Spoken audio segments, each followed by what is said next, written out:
દિલ્હી બ્લાસ્ટમાં ફંડિંગને લઈને સૌથી મોટો ખુલાસો થયો છે। મુઝમ્મિલ આદિલ અને ઉમરે એકઠું કર્યું હતું 20 લાખ રૂપિયા ફંડ। હવે છે તમને જણાવી દઈએ કે આતંકી ઉમરને સોંપવામાં આવી હતી પૂરી રકમ।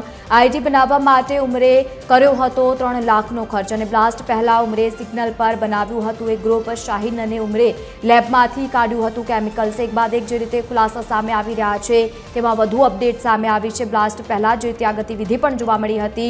શાહીન અને ઉમરે લેબમાંથી પણ કેમિકલ કાઢ્યું હતું તેવી પણ અત્યારે પ્રાથમિક માહિતી સામે આવી છે।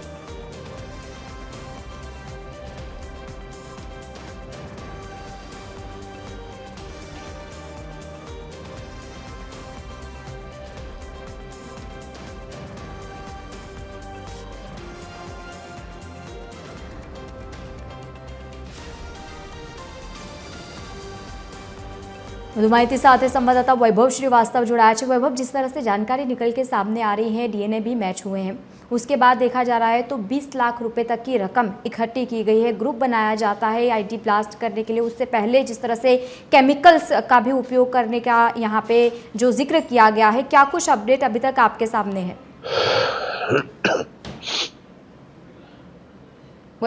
बिल्कुल नलिन, देखिए सबसे पहले बता दें कि जो ये ब्लास्ट हुआ था उसमें उम्मीद यही था कि डॉक्टर उमर ही होंगे, क्योंकि जिस तरह से ये फरीदाबाद से जिस तरह से जो i20 कार में आए थे, उनके साथ 3 और साथी थे।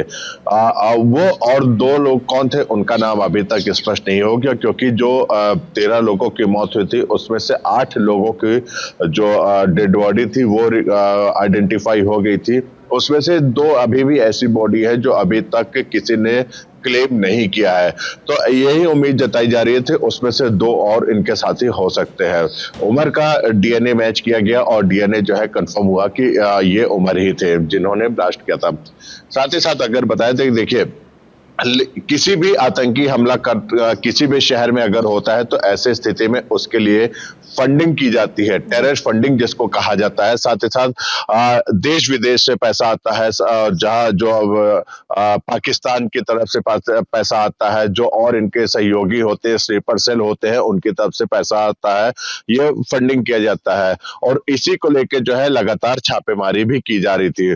साथ ही साथ देखा जाए तो 20 लाख से ज्यादा रुपए की जो अब तक ये फंडिंग की गई थी, और दिल्ली में जिस तरह से ब्लास्ट करने के फिराक में थे, वही जो है वो ब्लास्ट भी किया गया। इसके अलावा भी सूत्रों के हवाले से मिली जानकारी के अनुसार लगभग 60 लाख के आसपास का जो है अमाउंट इनको इकट्ठा करना था, क्योंकि 4 ऐसे महत्वपूर्ण राज्य हैं जिसमें सीरियल ब्लास्ट करना इनको था, जिसमें दिल्ली था, उत्तर प्रदेश, गुजरात और बिहार।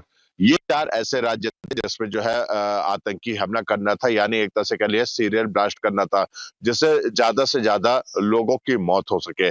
ऐसे स्थिति में जब जम्मू कश्मीर पुलिस और एजेंसी लगातार छापेमारी कर रही थी, तो ऐसे स्थिति में जो आतंकी संगठन है, यानी ये कह लिया जाए जो यहाँ पे दिल्ली में स्लीपर सेल एक्टिव थे, हरियाणा में जो स्लीपर सेल एक्टिव थे, जिन्होंने फंडिंग की थी और जो ब्लास्ट करना था जिनको, तो उनका जो साजिश थी वो नाकाम हुई। तो ऐसे स्थिति में भागने की कोशिश किया गया। देखा जाए तो देखिए, लगातार नए-नए खुलासे होते आ रहे हैं, सीसीटीवी सामने आई है। अगर देर रात की अगर बात किया जाए, जो एजेंसी की तरफ से जो सीसीटीवी मिली थी, उसमें साफ तौर से जो नेताजी सुभाष पैलेस की तरफ से वो दिल्ली गेट की तरफ आए थे और यहीं पे एक मस्जिद पे वो रुके थे। लगभग 10 मिनट इस मस्जिद पे वहां पे रुके हुए थे, अकेले थे। हालांकि वहां पे नमाज पढ़ने का समय नहीं था, लेकिन फिर भी वहां पे रुके हुए थे। लगभग 4 बजे या 5 बजे के आसपास वो वहां से पे थे, और वहां से उमर जो है 10 मिनट वहां पे रुका, किसी से बात किया, उसके बाद वहां से वो निकल गया पार्किंग के पास। जो सुनहरी मस्जिद है उसके पार्किंग के पास वो गया था, और वहां पे जो कार थी i20 कार, वहां पे विस्फोटक ऑलरेडी पहले से मौजूद थे। 3 घंटे तक वो पार्किंग में रही है। साथ ही साथ उसके बाद वहां से वो जब शाम होती है, क्योंकि दिल्ली का जो पीक टाइम होगा शाम 5 बजे से लेके रात के 9 बजे तक सबसे ज्यादा ट्रैफिक होता है। तो ऐसे स्थिति में उन्होंने जब वो भागने की कोशिश किए, और वो दिल्ली के जो लाल किला के पास वहां पहुंचे थे, और वहां पे उन्होंने ब्लास्ट किया है, डिटोनेट किया है। तो कहीं ना कहीं ये स्पष्ट था कि जब वो भाग रहे थे, और सबसे ज्यादा उस एरिया में सबसे ज्यादा भीड़ भाड़ वाला इलाका वही था, क्योंकि चांदनी चौक, चाबड़ी बाजार, पुरानी दिल्ली, सब वहीं पे आता है। तो ऐसे स्थिति में ब्लास्ट करना उनके लिए बहुत आसान था। साथ ही साथ जब ये ब्लास्ट हुआ था उसके बाद अगर देखा जाए तो डीएमआरसी यानी दिल्ली मेट्रो रेल कॉर्पोरेशन की तरफ से एक अलर्ट भी जारी किया गया और दिल्ली जो लाल किला गेट है वो फिलहाल के लिए बंद कर दिया गया था। अब कब तक के लिए बंद है ये अभी तक स्पष्ट नहीं किया गया, सुरक्षा कारणों से बंद किया गया है। यहाँ पे किसी भी प्रकार की ना एंट्री होगी ना एग्जिट होता है। ये वही गेट है जहां पे ये ब्लास्ट हुआ था उसके ठीक सामने वाला यानी लाल किला मेट्रो का जो गेट नंबर 1 है उसी के सामने ये ब्लास्ट हुआ था और इससे कहीं ना कहीं जो मेट्रो के जो शीशे थे यानी मेट्रो स्टेशन के जो शीशे थे उसको भी क्षति पहुंची थी। सुरक्षा कारणों से वो आवागमन वो फिलहाल के लिए बंद कर दिया गया। अब कब तक के लिए वो अगला आदेश आने तक ही किया जाएगा, बताया जाएगा कि आखिर ये कब गेट खुलेगा। वही अगर देखा जाए तो जिस तरह से ब्लास्ट हुआ था लगातार खुलासे हो रहे हैं। अगर देखा जाए तो अब तक 30 राज्यों में छापेमारी की गई है और 150 से ज्यादा लोगों को डिटेन किया गया है। उसमें से 6 ऐसे लोग हैं जिनका संबंध सीधे आईएसआई और जैश-ए मोहम्मद के साथ रहा है। इनका जो उम्र था उन्होंने किस किस से बात की है इन सभी चीजों को लेकर भी फिलहाल जानकारी चल रही है। सबसे बड़ा अगर मास्टरमाइंड देखा जाए तो लखनऊ से एक जो महिला गिरफ्तार की गई थी क्योंकि उसके जो है सीधे संबंध जो है जैश-ए मोहम्मद के जैश-ए मोहम्मद के साथ रहा है। आपको याद हो कांधार अटैक जो हाईजैक हुआ था उसमें जो इमरान जो था वो अजहर मसूद का जो है दामाद था और वो काफी सालों से जो है इसकी प्लानिंग कर रहा था और दिल्ली समेत कई अन्य राज्यों में जिस तरह से हमला करने के फिराक में थे। हालांकि वो तो नाकाम हो गया है लेकिन दिल्ली में कहीं न कहीं वो ब्लास्ट हुआ है। तो ऐसी स्थिति में एजेंसी लगातार अलर्ट पे है और छापेमारी अभी भी चल रही है। वही सूत्रों के माने तो जो कल कार रेड कलर की जो कार मिली थी उसमें भी उमर जो है उसमें भी ट्रेवल किया था। साथ ही साथ 3 और ऐसी अभी भी कारें हैं जो आइडेंटिफाई है और वो शहर में है, अभी भी चल रही है। अब क्या वो दिल्ली में है या दिल्ली से बाहर है इसकी अभी तक कोई भी जानकारी नहीं मिल पा रही है। लेकिन एजेंसीज लगातार इन सब छापेमारी कर रही है और कोशिश कर रही है कि जल्द से जल्द इस मामले को क्रैक किया जाए।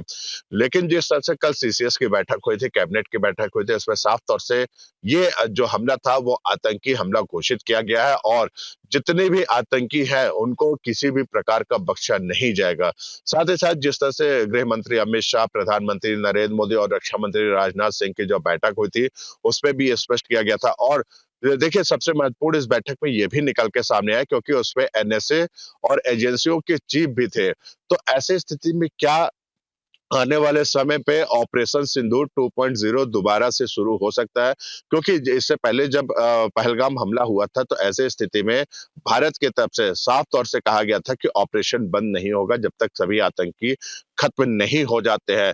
डीजीएमओ की जब बैठक हुई थी उसमें भी ये स्पष्ट किया गया था।